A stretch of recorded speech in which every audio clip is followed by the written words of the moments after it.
پڑھ کر پڑھا کر سن کر سنا کر اس قرآن کرے اور اس پر قائم رہنے کی توفیق نصیب فرمائے۔ قرآن کریم فرقان حمید میں سے ایک آیت مقدسہ کا دوران جمعہ تلاوت کرنے کا شرف اور ثواب حاصل کیا ہے۔ اللہ تعالیٰ قرآن کریم فرقان حمید کے اندر ارشاد فرماتا ہے وَإِن كُنتُمْ فِي رَيْبٍ مِّمَّا نَزَّلْنَا عَلَىٰ عَبْدِنَا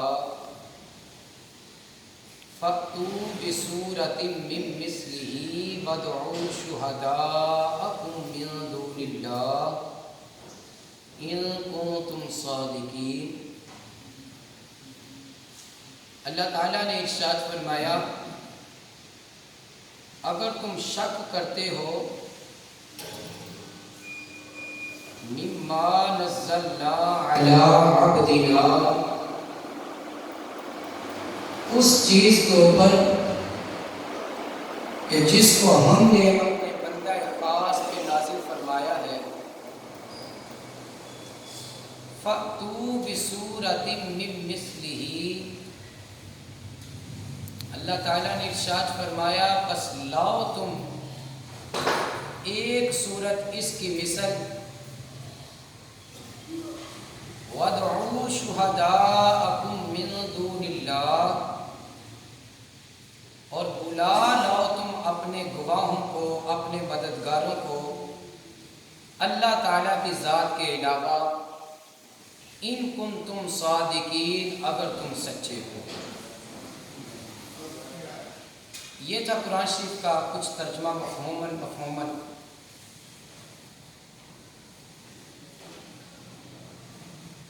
قرآن پاک بذات یہ ایک معجزہ ہے نبی کریم صلی اللہ علیہ وسلم کا۔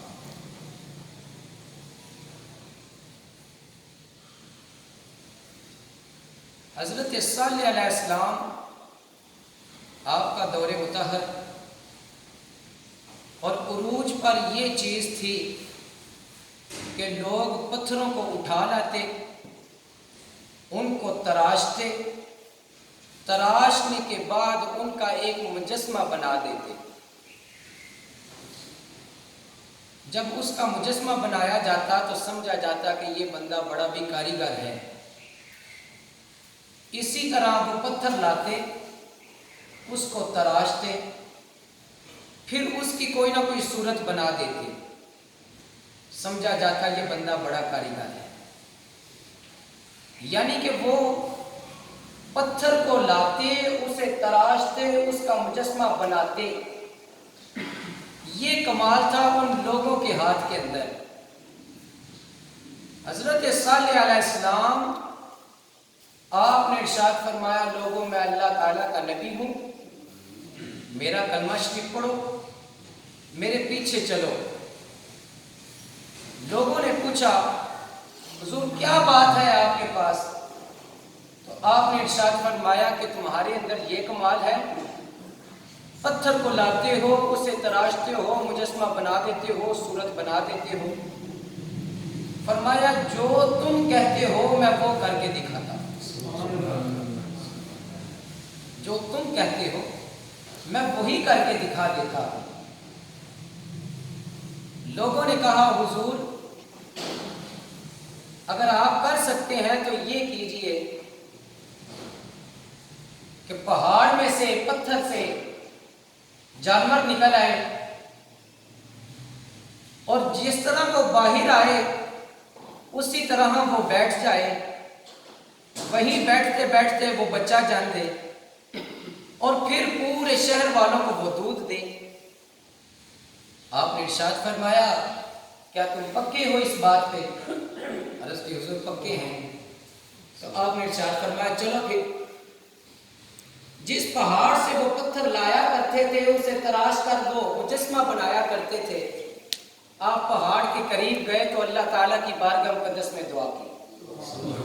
بولیے سبحان اللہ۔ دعا کی، جب دعا کی تو وہ پہاڑ پھٹا اس کے اندر سے وہ پہاڑ پھٹا، اس کے اندر سے وہ اونٹنی نکل آئی، قوم کے سامنے باہر آ کر بیٹھ گئی، بیٹھتے ہی اس نے بچہ جان دیا۔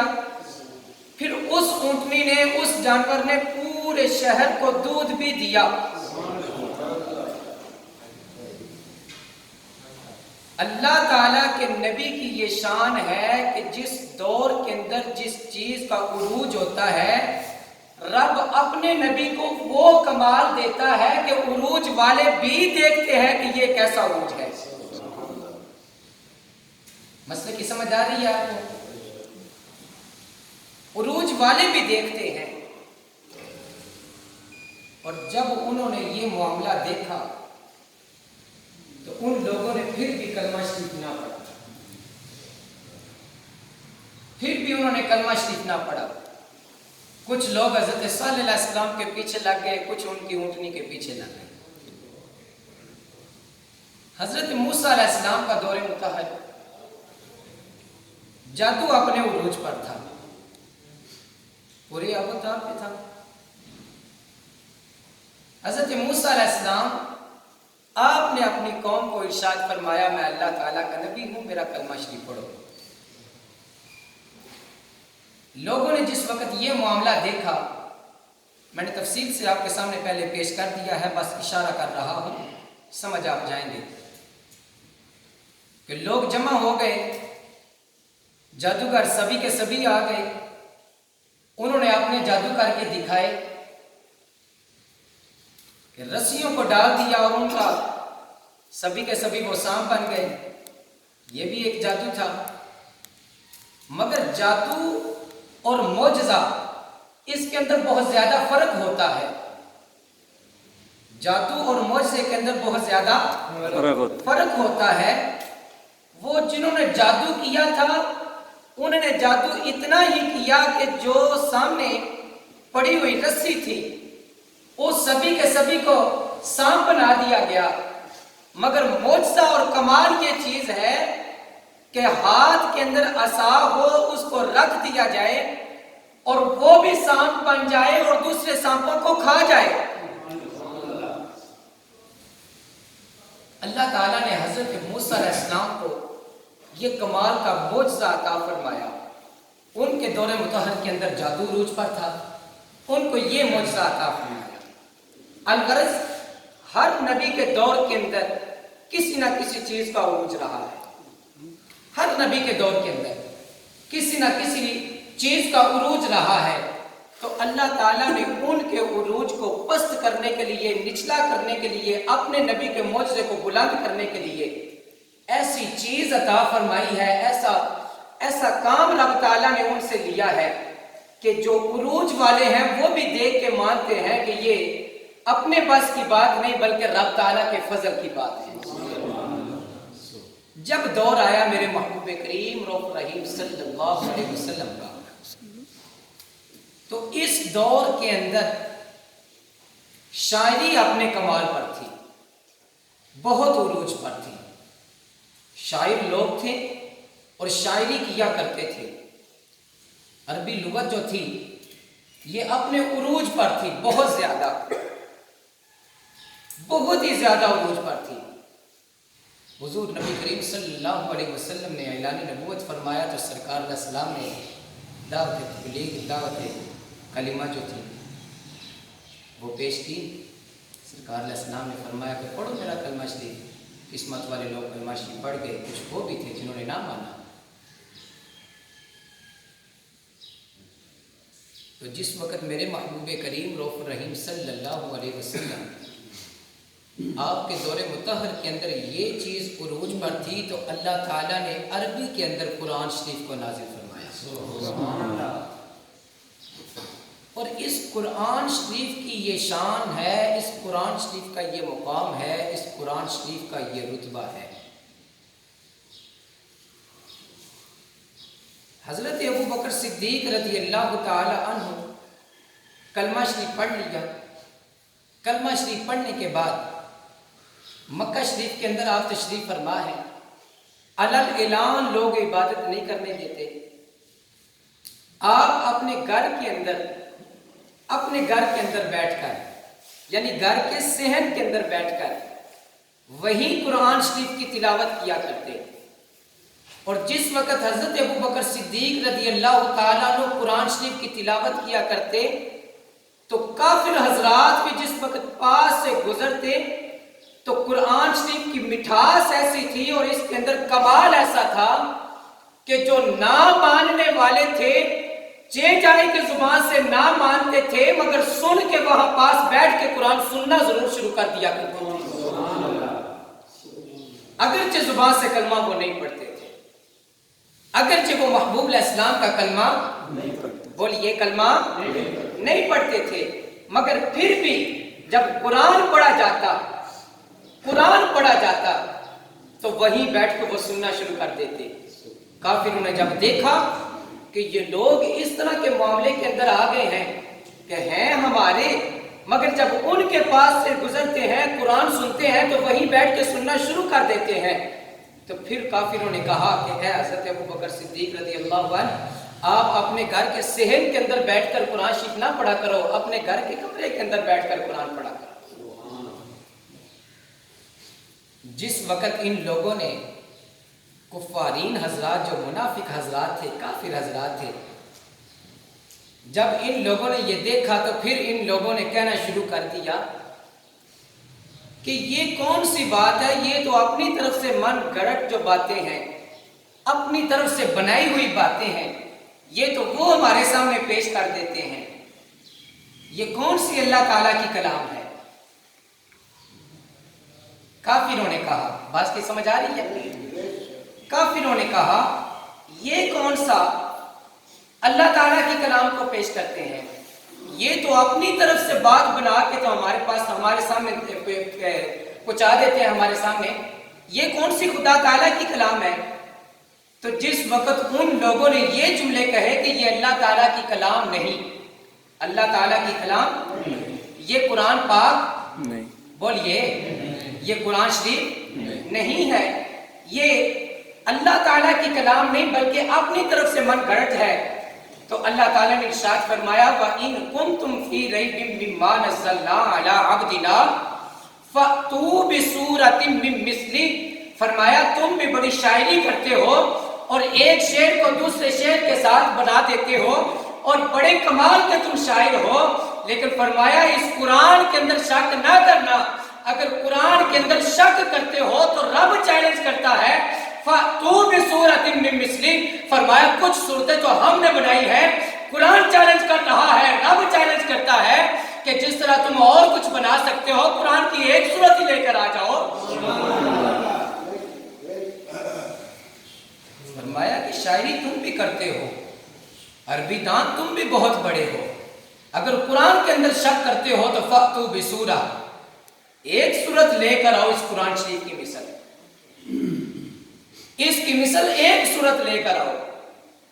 وَادْعُوا شُهَدَاءَكُم مِّن دُونِ اللَّهِ، اللہ تعالیٰ کے علاوہ جتنے تمہارے مددگار ہیں، تمہارے ساتھی ہیں، جو کچھ تمہارے ساتھ ہیں، سبھی کو لے کر آ جاؤ.